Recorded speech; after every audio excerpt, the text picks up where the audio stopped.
नमस्कार दोस्तों। चुनाव आयोग ने कर्नाटक चुनाव के लिए चुनावी बिगुल फूंक दिया है।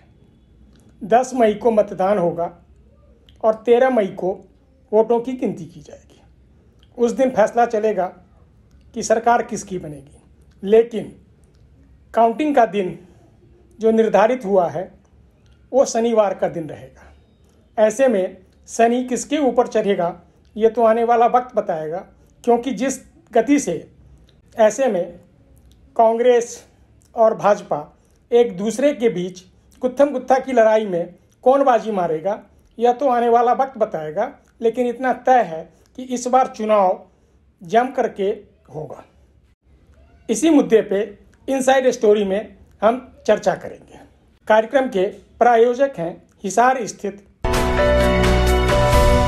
रिपोर्ट के अनुसार आज भारत में लगभग 10 से 14% आबादी अर्थात हर 6 में से एक जोड़ा निसंतान है। ऐसे में मातृत्व सुख से वंचित महिलाओं को आधुनिक ट्रीटमेंट के माध्यम से गर्भधारण में मदद करने के उद्देश्य से हिसार के तायलबाग में स्थित बिश्नोई नर्सिंग होम ने national fertility and test baby centre की स्थापना की।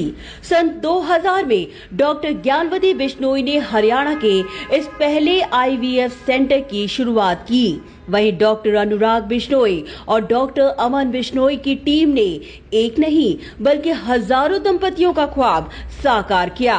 आधुनिक सुविधाओं से लैस इस सेंटर में ट्रिपल गैस इंक्यूबेटर की आधुनिक सुविधा मौजूद है, जिसमें साधारण इंक्यूबेटर की तुलना में भ्रूण ज्यादा तेजी से विकसित होते हैं। साथ ही इंटरसाइटोप्लाज्मिक स्पर्म सह प्रायोजक हैं APG शिमला यूनिवर्सिटी। कर्नाटक चुनाव बड़ी दिलचस्प मोड़ पे है।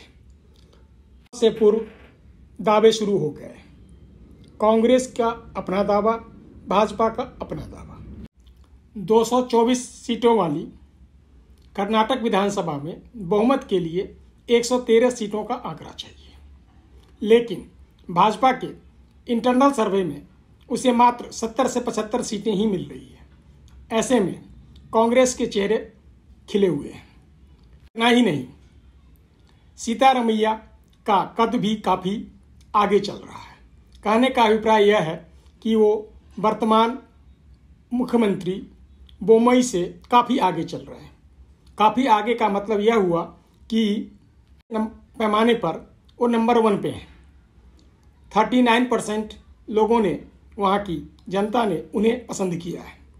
ऐसे में भाजपा के लिए यह सबसे बड़ी चुनौती होगी कि एंटी इनकम्पेंसी वोट को कैसे रोका जाए, क्योंकि अधिकांश मुद्दे इस बार भाजपा के खिलाफ होने वाले हैं। कांग्रेस पूरी तरीके से एकजुट है और एक के बाद एक ताबड़तोड़ हमले किए जा रही है। कांग्रेस ने आज देश भर में दिल्ली से लेकर के महाराष्ट्र तक, यहाँ तक कि गुजरात में भी पत्रकार वार्ता कर मोदी और अडानी के रिश्ते को उजागर करने का काम किया है। दूसरी ओर भाजपा के लिए अभी भी मोदी ही एकमात्र चेहरा है। अब देखना यह है कि क्या भाजपा मोदी के सहारे यह नैया पार कर पाएगी या बोम्मई के डूबने को छोड़ देगी। बोम्मई के नाम पर सहमति नहीं बन पा रही है। ऐसे में भाजपा की ओर से यह कहा गया है कि येदियुरप्पा के बेटे को भी विधानसभा के लिए टिकट दी जाएगी। कांग्रेस ने अपना तो पहला टिकट 100 से अधिक सीटों के लिए जारी कर दिया है। अब तक भाजपा की ओर से किसी सूची की घोषणा नहीं की गई है।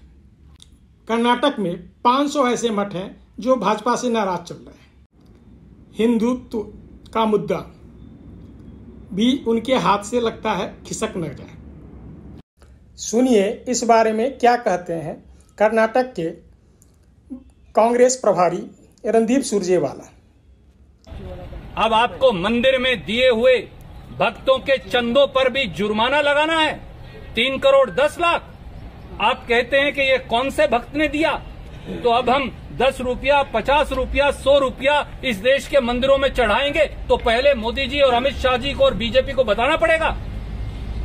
20,000 करोड़ अडानी का विदेशों में टैक्स हेवन से आता है, उस पर कोई जांच नहीं। तिरुपति मंदिर के भक्तों को 28 करोड़ रुपया अगर उन्होंने हुंडी में, मंदिर की हुंडी में डाल दिया तो आप उसे रोक देंगे, FCRA परमिशन वापस ले लेंगे, 3 करोड़ 10 लाख का भक्तों के चंदे पर जुर्माना लगा देंगे। इससे पहले भी याद करिए देशवासियों, भगवान श्री राम मंदिर का जो अयोध्या में मंदिर निर्माण हो रहा है, उसके चंदे की भी चोरी की गई, और चंदे की चोरी ट्रस्ट के लोगों के द्वारा की गई, और उसका सबूत मैंने सार्वजनिक तौर से रखा था। आज फिर भारतीय जनता पार्टी ने इस मोदी की ओर से एक पुराना जुमला डबल इंजन की सरकार का नारा दिया जा रहा है। यह नारा कितना सफल होगा यह तो कौन बताए, लेकिन उन्हें भी यह पता होना चाहिए कि कांग्रेस जमाने में भी इस तरह के नारे लगा करते थे कि स्टेट और सेंटर की सरकार एक होनी चाहिए।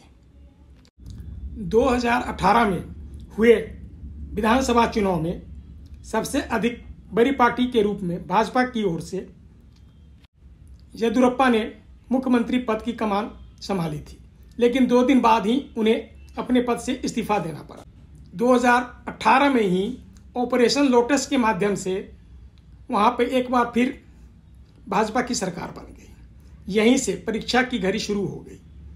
अब देखना यह है कि एंटी इनकम्बेंसी वर्सेस कांग्रेस का यह मुकाबला कहां तक चलता है, क्योंकि पूरे देश में पूरा विपक्ष एकजुट है इस मुद्दे को लेकर के कि यदि हम कर्नाटक जीत लिए तो आने वाला 3 विधानसभा चुनाव अर्थात छत्तीसगढ़, राजस्थान और मध्य प्रदेश में भी चुनावी जीत हासिल करेंगे।